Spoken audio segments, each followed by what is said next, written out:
Today I've got part 2 of my ranking for the last 15 years of the modular buildings, and we are starting off with the 2022 Boutique Hotel modular building, which overall my two biggest gripes with this set is mainly the fact that the designers really couldn't seem to figure out what color they wanted to use for this set, as well as the fact that they started doing very odd angles, especially with the corners. I mean, the corner garage was understandable with the gas station and stuff, but then to start constantly doing them with weird angles with the corner buildings every year is just a bit wild for me, and so that makes the boutique hotel very, very hard to place anywhere. And not on the art gallery side, but it's actually on the side against a straight building. And I've found that the pet shop is like the only building that hides as much as possible of the crazy triple colors of the hotel compared to any other modular building, with only like one row of colors hidden or shown from the side of the hotel. So that's one of the main reasons why I'm not a big fan of the boutique hotel, but it still ranks decently high. And overall, the inside isn't too bad either, because this was kind of the time when Lego was starting to actually put studs on the inside of the first floor of the modular buildings. Though they kind of forgot to do that with the boutique hotel, so I had to add my own, which wasn't a problem because I had the right colors. So, overall, that's kind of the main reason why the boutique hotel is at number 10 for my ranking of all the modulars. Number 9, we've got the downtown diner, which personally, I do like the set. The only real problem I have with this is for the longest time, it basically only worked with the corner garage, because none of the other existing modulars at the time would actually work with the other side of the diner. And so ultimately, I've just decided to put it on its own and just do that. I mean, it works great against the jazz club pizzeria side and that same side of the police station, as well as the Tudor corner. But ultimately, any other modular buildings, it doesn't really work that great with. So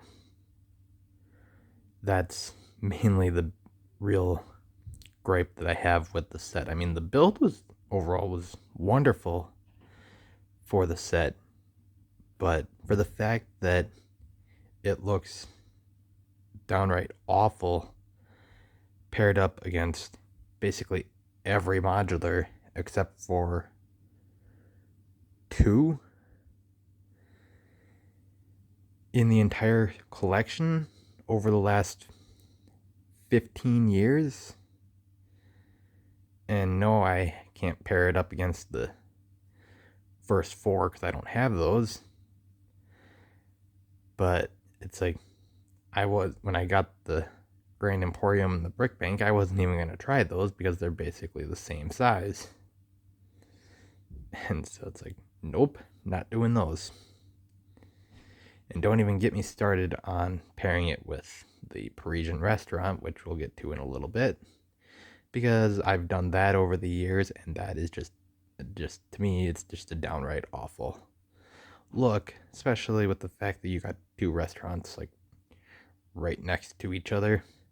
Now put an 8-stud walkway between them, and you've got a little gap in between it, which actually makes it look a little bit better. But the best thing I would say to do is to actually make a half corner setup for the Parisian, and then put the diner on the other side of the corner. Then it'd be perfect. But that's just my thinking. But overall, my biggest thing is just the diner just has never looked great on the right side. But the build was wonderful.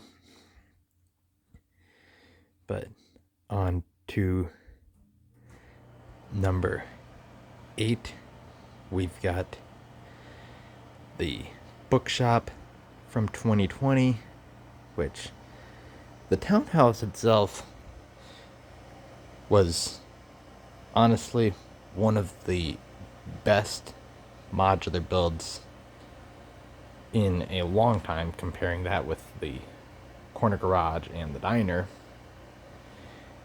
But the same can't really be said for the bookshop itself, because I hated the tree so much that I actually removed it because it just got in the way for street scenes, so I just flat out removed it.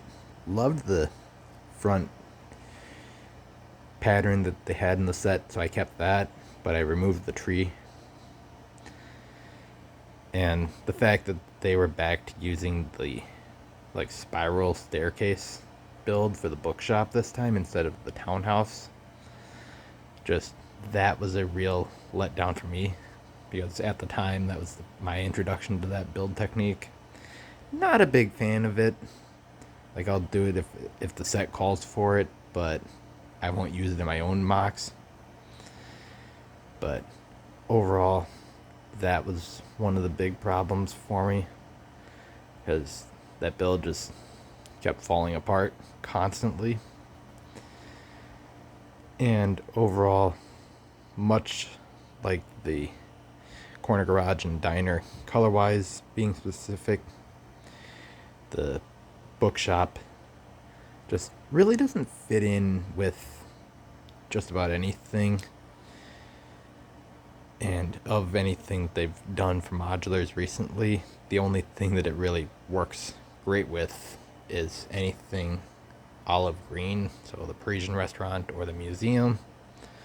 It doesn't look too bad with the bank just because that's white. So white and olive green seem to be the best things color wise for it, so that's why I've stuck it here. But overall, it's not one of my go-to sets.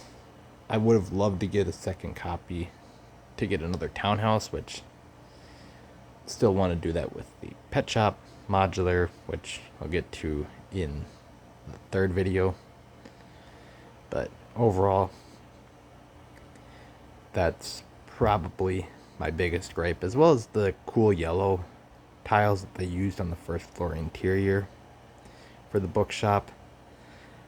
I don't have that piece in my collection, and Lego doesn't even have those 2x2 tiles as jumper tiles in that color. So I still need to find a way to basically rip up the floor on the inside of the bookshop so that I can actually put some minifigs on the inside there, so that they're actually using the bookstore.